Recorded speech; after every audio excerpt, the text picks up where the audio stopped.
কলকাতায় আবারও হেলে পড়ল বহুতল। বাঘাযতীনে বহুতল বিপর্যয়ের এক সপ্তাহের মধ্যেই ফের পরস্পরের উপরে হেলে পড়ল দুটি বহুতল। খবর চাউর হতেই টনক নড়ল পুরসভার। দুটি বাড়ি ভাঙার নির্দেশ দিয়েছে কলকাতা পুরসভা। আবারও মাথার ছাদ হারাতে বসেছেন সর্বস্ব দিয়ে বাড়ি কেনা সেই সমস্ত বাসিন্দারা।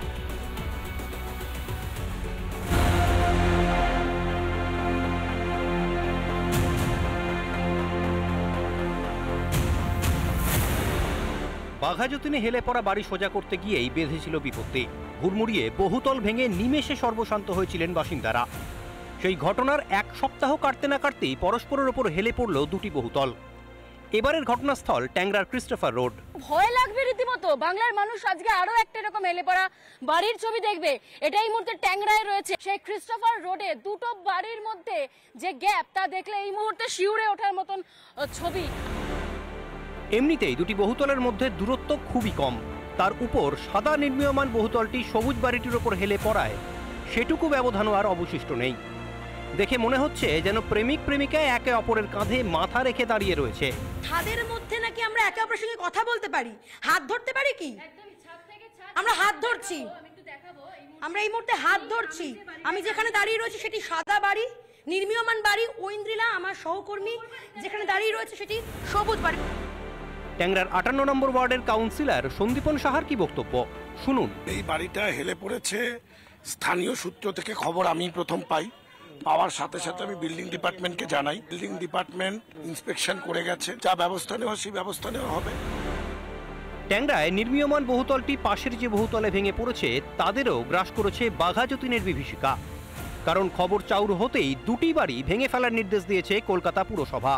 পুরসভা তড়িঘড়ি এই বাড়িটি ভেঙে ফেলার জন্য নোটিশ সার্ভ করেছে। এই সবুজ বাড়িটিকে ভেঙে ফেলা হবে এমনটাই নোটিশ জারি করেছে কলকাতা পুরসভা। প্রথমে যেহেতু মানে বাসিন্দারা রয়েছে তাই খালি করার জন্য একটা সময় দেওয়া হবে। পরবর্তী সময় যেই সাদা বাড়িটিকে নিয়ে প্রশ্ন উঠছে সেই বাড়িটিকেও ভেঙে ফেলা হবে। যদিও পুরসভার নির্দেশ আসার আগেই সবুজ বাড়িটি ছাড়তে শুরু করে দেন আতঙ্কিত বাসিন্দারা বুঝে উঠতে পারছেন না মাথার ছাদ হারিয়ে কোথায় যাবেন।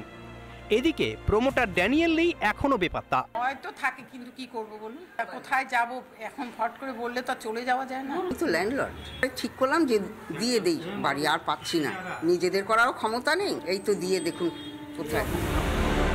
গার্ডেন রিচ, বাঘাযতীন, ট্যাংরা শহর জুড়ে কেবলই বেআইনি নির্মাণের রমরমা, আর একটার পর একটা বিপর্যয়।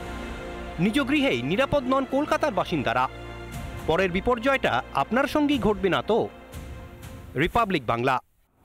আচ্ছা, আপনার কি মনে হয় আমার যে মমতা বন্দ্যোপাধ্যায় বলছেন, আমি কিয়া ঘোষের কাছে জিজ্ঞাসা করছি, কিয়া ঘোষ আপনার কি মনে হয় যে মমতা বন্দ্যোপাধ্যায় বলছেন দুদিন আগে বলেছেন যে আমাদের হাতে থাকলে আমরা অর্ডার করিয়ে দিতাম, আমরা অর্ডার করিয়ে দিয়েছি, তিনি বলেছেন। আমার কি মমতা বন্দ্যোপাধ্যায় ছাড়া অন্য কাউকে দিয়ে অন্য কাউকে নাম জিজ্ঞাসা করে বা তার নাম সামনে এনে শুরু করা উচিত ছিল? আজকের কথাটা বলুন, আগেরটা বলছেন কেন? আরে আপনি এটা বলছেন কেন? এটা একেবারে অবশ্যই মমতা বন্দ্যোপাধ্যায়কে জবাব দিতে হবে। মমতা বন্দ্যোপাধ্যায়কেই জবাব দিতে হবে, কারণ ওনার অনুপ্রেরণায় এই বাংলায় একটা শৌচাগার পর্যন্ত উদ্বোধন হয়। একটা শৌচাগার উদ্বোধনের যদি ওখানে না লেখা থাকে মাননীয় মুখ্যমন্ত্রী অনুপ্রেরণায়, তাহলে শৌচাগার পর্যন্ত, বাথরুম অর্থাৎ টয়লেট, সেটা পর্যন্ত উদ্বোধন হবে না এই পশ্চিমবঙ্গে। এই পশ্চিমবঙ্গে একটা, আপনি যেটা বললেন, একটা পশু তার নাম রাখতে গেলেও অনুপ্রেরণা দরকার হয়। এই রাজ্যে দুর্নীতি করতে গেলে তো অবশ্যই অনুপ্রেরণা দরকার হয়। এই রাজ্যে কোনো ভালো কাজ তো হয় না, এই কাজ হচ্ছে জীবনচক্র। এই একটা মানুষের, আবার খুব মানে ইন্টারেস্টিংলি একটা কথা বলছি, আমি আস্তে আস্তে ভাবছিলাম অনির্বাণ, যে জীবনচক্র অর্থাৎ সার্কেল অফ লাইফ। এই সার্কেল অফ লাইফে আমরা কি দেখি, একটা বাচ্চা জন্মালো, সেই জন্মানোর পরে যে টিকা পাচ্ছে বা সে যে ওই ওষুধগুলো পাচ্ছে সেটা ভেজাল।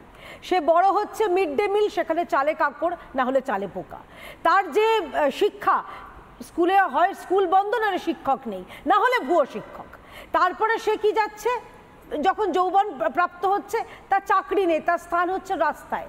পরবর্তীকালে তার যদি বিয়ে শাদী হয় বা ধরে নিচ্ছি তার জীবনটা আস্তে আস্তে বার্ধক্যের দিকে পৌঁছে যখন মৃত্যুর কাছে আসবে, তখন এইরকম ভুয়ো স্যালাইন, রিঙ্গাল ল্যাকটেটের মতন স্যালাইন বা জালি ওষুধ জ্বালিয়ে দিয়ে তার প্রাণটা শেষ হয়ে গেল।